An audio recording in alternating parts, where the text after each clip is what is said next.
Hey YouTube, we're getting ready to take the side-by-side out again. This will be ride 3. I did capture video from ride 2, but the GoPro got some mud splashed on it and it was kind of blocking some of that, so some parts of the video didn't come out. So what I'm going to do on this ride, we're going to the same place, Walker Valley ORV Park, and so I'm going to combine some of the footage from ride 2 with this footage, but we're all loaded up, strapped down, ready to go. You can see I got the new mirrors on there. They look pretty good. We got the GoPro mount back there that we're going to be testing here today. So we've also got the new intercom system, helmet-to-helmet intercom, so we're going to be testing that out as well.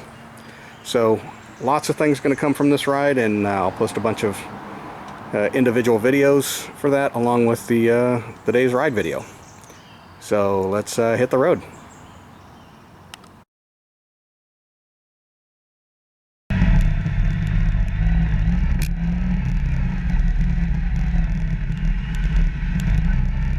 So if you're curious about the Polaris RZR versus the Yamaha YXZ on tight trails, the next few clips should start to give you an idea of how each perform.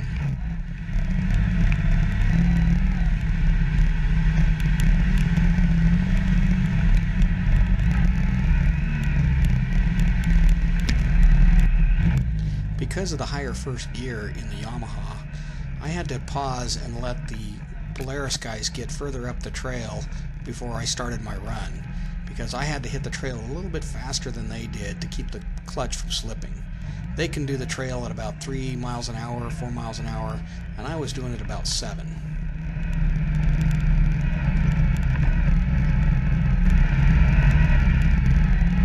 Yamaha and TubeWorks both make a gear reduction kit that will allow you to get a lower first gear out of the Yamaha, so you can take the trails a little bit slower and do a lot more rock crawling and pick your lines a little bit better than if you have to hit it faster with the stock gearing.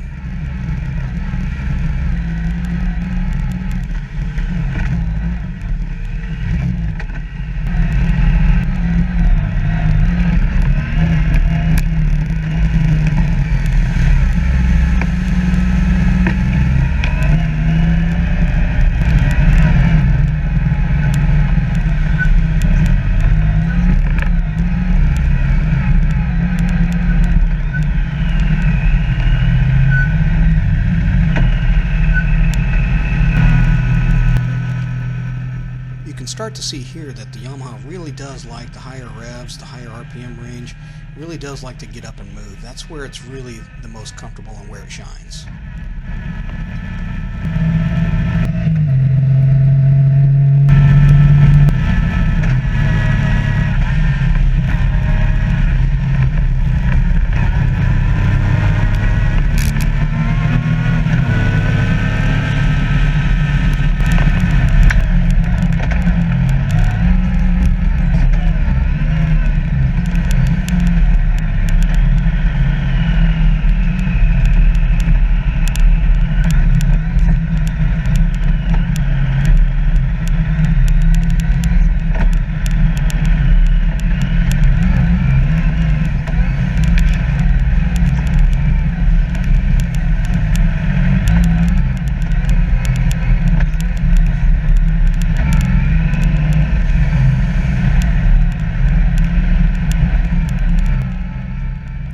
However, even on the rough, rocky trails, the Yamaha did very, very well. I was very pleased with the overall performance. The clutch never slipped on any of these trails.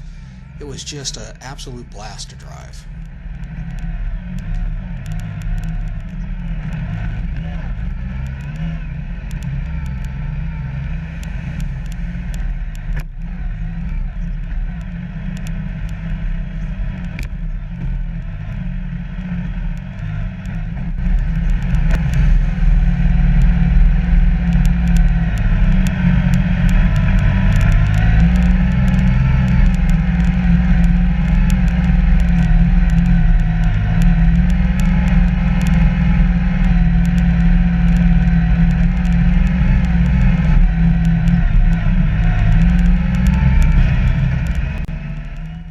Valley does have a couple of different gravel pits, and these are a lot of fun. They've got berms, they've got hill climbs, got a nice little play area, and we hit them both in this video.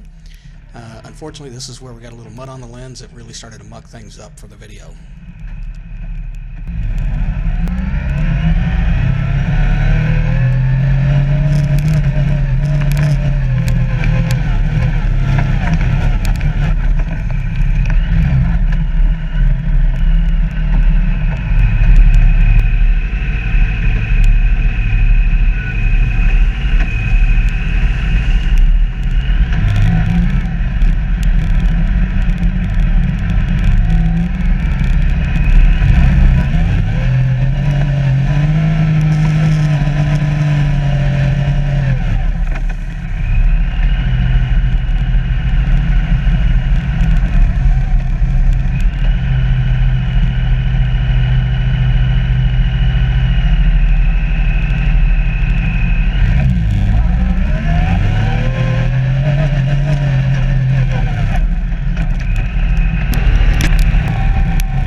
longest clip in the entire video today.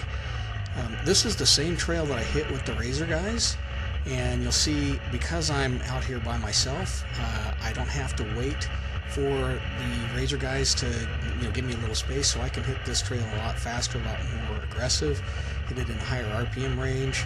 I think I did anywhere from probably 7 to 12 miles an hour. It's hard to see. I might be able to see it in the speedometer, but this trail was an absolute blast to drive in the YXZ. The car handled it perfectly without any issues.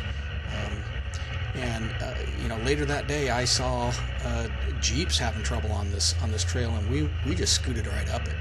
And so the car did really well. So while it doesn't necessarily have the lowest first gear, you can't really do rock crawling with the stock factory gearing. As I said, Yamaha does make a gear reduction kit, so if you want to go slower on these trails, you can do that. If this is the type of trail that you're going to ride on a regular basis, then maybe a Polaris or CVT drive system is the right car for you. You'll see in some of the other videos here, or in some of the other clips I've got going on here, where I hit some of the forest roads, and I'm starting to open it up and have a lot more fun. And I got to tell you, shifting is an absolute blast. It's just such a exhilarating experience when driving the car. So I'm really happy with the Yamaha and how it does. Even on these trails, I think it does pretty well. I will probably at some point put the gear reduction kit in. When I get around to doing that, I'll shoot some videos of that as well, and we'll compare the differences. But overall, I'm really pleased with the car and how it does on these trails.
In addition to the break-in period, I'm really still getting to know the car and how it handles in the dirt, where it wants to break free.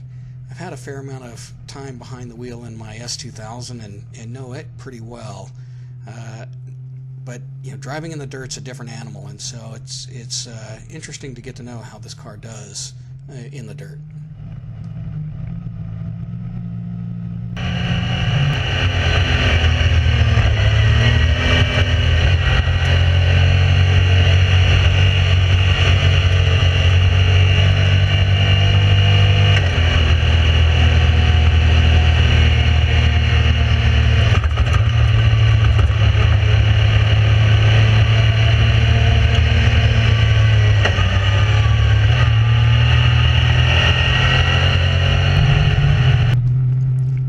Mid-morning, I'd finally hit the 10-hour mark on the break-in period, so I could start to open it up a little bit more. I can rev it up to 6,500 RPMs now, and so it starts to make it a little bit more fun to drive as you work through the gears. It's still not fully broken in. You don't get there until you hit 20 hours, but you know, it really does start to make it a lot more fun as you are able to open it up.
Okay, so day 3 is in the books.